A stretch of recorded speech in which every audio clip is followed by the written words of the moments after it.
Nvidia a annoncé ses résultats hier, de très bons résultats, mais Wall Street n'en a que faire. Ce matin, dans les contrats à terme, on est négatif, 0,3% dans le S&P, 0,4% négatif dans le Nasdaq. Bienvenue dans ce Good Morning Market, nous sommes le 26 février, j'espère que vous êtes en forme, chers amis. Aujourd'hui, on va s'amuser avec l'or et l'argent. Je vous ai préparé une jolie petite vidéo. Je vous invite à regarder les résultats d'Nvidia dans l'onglet Actualité ici. On se fait un petit point marché rapidement. Mon nom de compte sur X, c'est Antoine XTB, je fais des points marché tous les jours. Et le S&P 500 et le Nasdaq, je vous le disais hier, font du surplace depuis 4 mois. On ne s'est pas réveillé ce matin avec Nvidia. On a le S&P 500 qui a cassé sa golden zone opposée en H4, mais pas le Nasdaq qui est en retrait. Le S&P 500, lui, est dans un biseau haussier, je vous le répète, sur les périodes hautes, et généralement c'est une pattern de retournement, donc il y a beaucoup de suspense. Le Nasdaq, lui, dans une consolidation horizontale. Voilà, beaucoup de suspense à Wall Street quand même. Bitcoin, lui, est remonté à sa résistance en période journalière. On a une opportunité à venir dans l'or, je vais vous en parler aujourd'hui, vous restez avec moi évidemment.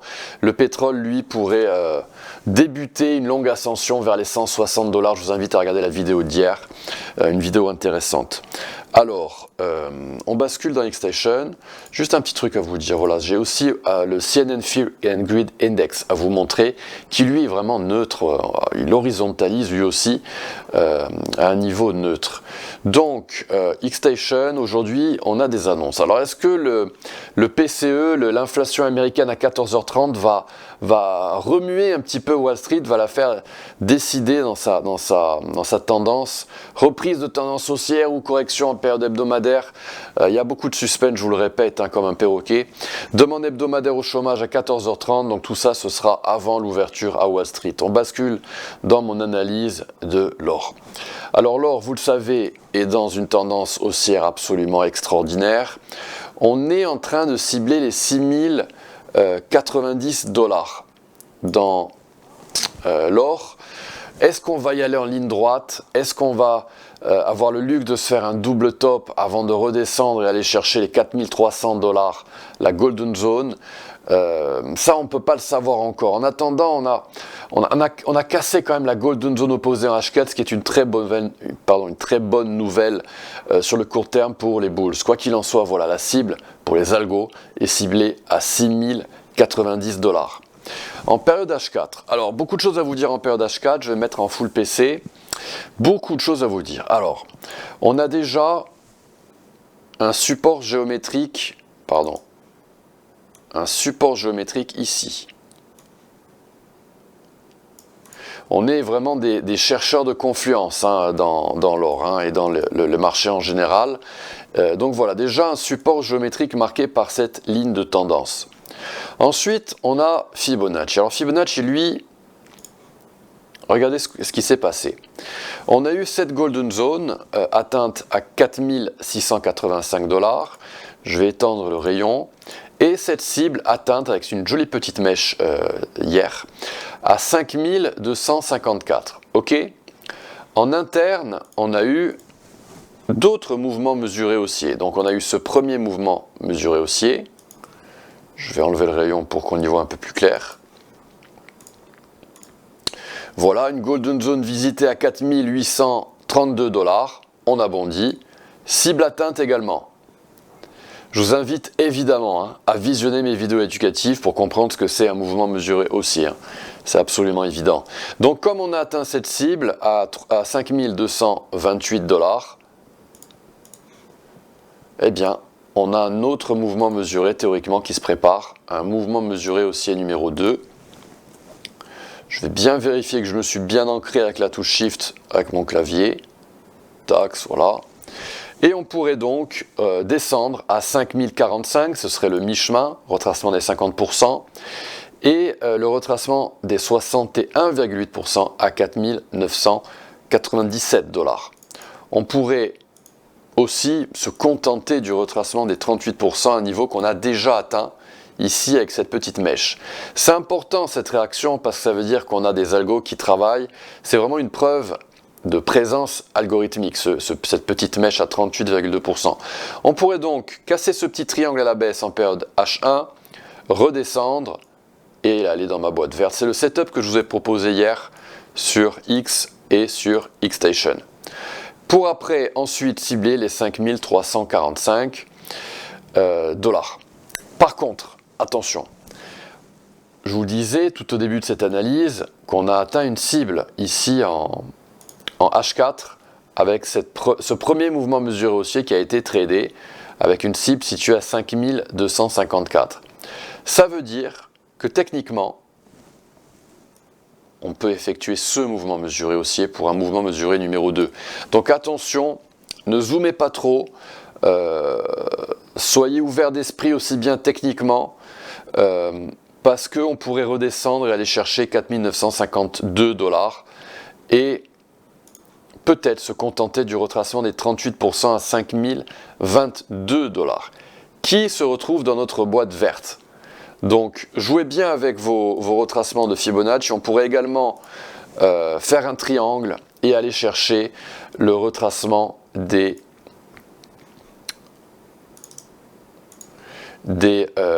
61,8% à 4725 dollars. Donc il pourrait se passer pas mal de choses dans l'or, c'est pas évident.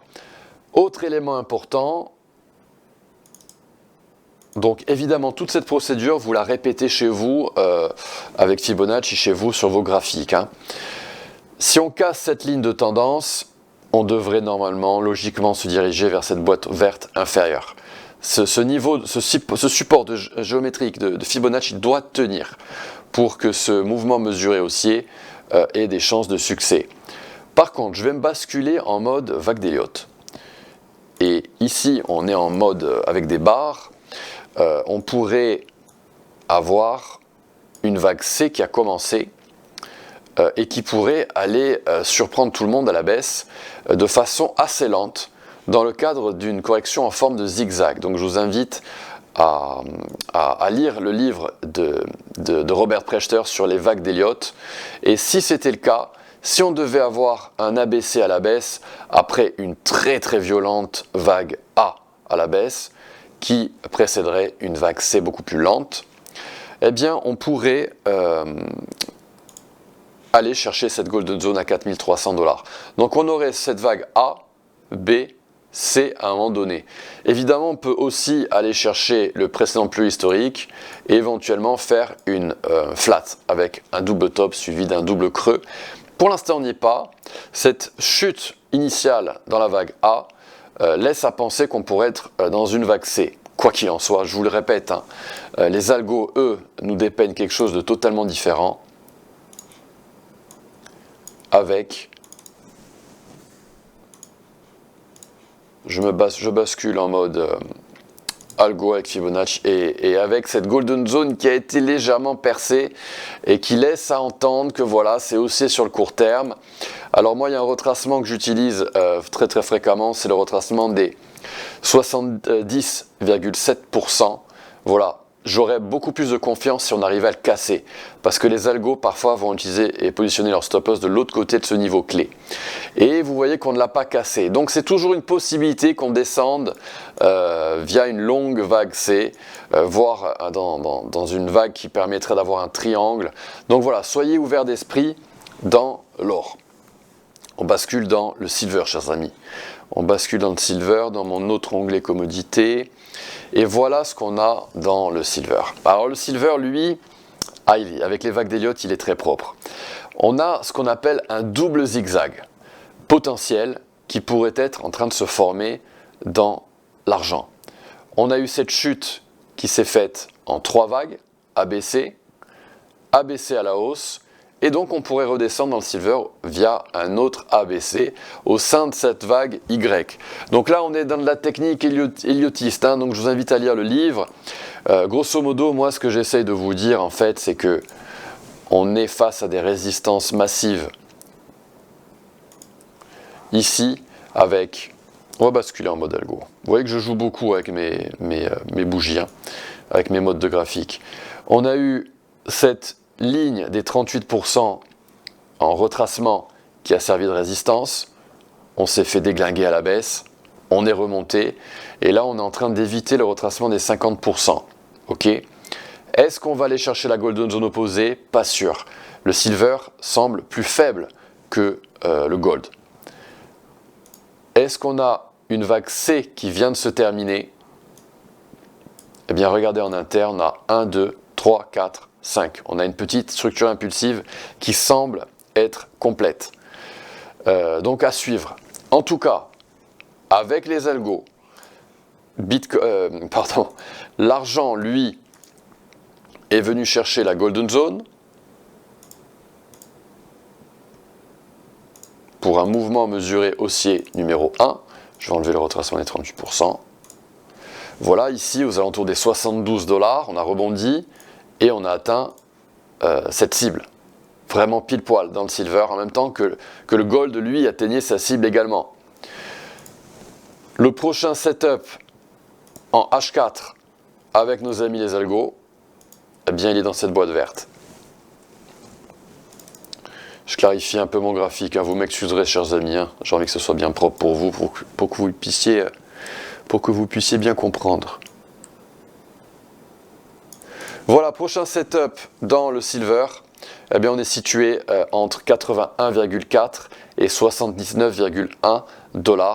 Pour cette boîte verte, on pourrait descendre, rebondir, ricocher sur cette ligne de support confluente avec cette boîte verte de Fibonacci et rebondir direction les 95,6, un niveau tout proche de la golden zone opposée dans le silver en H4. Mais attention, mon message du jour, c'est qu'il y a un conflit entre vague d'Elliott et les algos. Alors moi, ma priorité ira toujours aux algos, toujours sur Fibonacci. C'est mon système de trading qui est ancré là-dessus. Mais attention, les vagues d'Elliott peuvent nous donner des signaux et des indications très très importantes.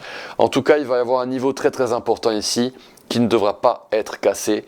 S'il était cassé dans le silver, eh bien on pourrait s'orienter donc vers la cible, car les algos en période courte seraient stop loss et les algos qui eux short ne le seraient pas.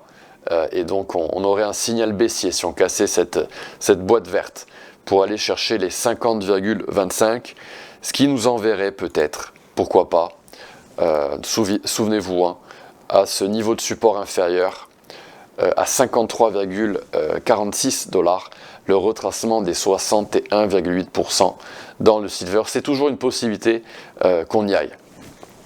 Donc voilà.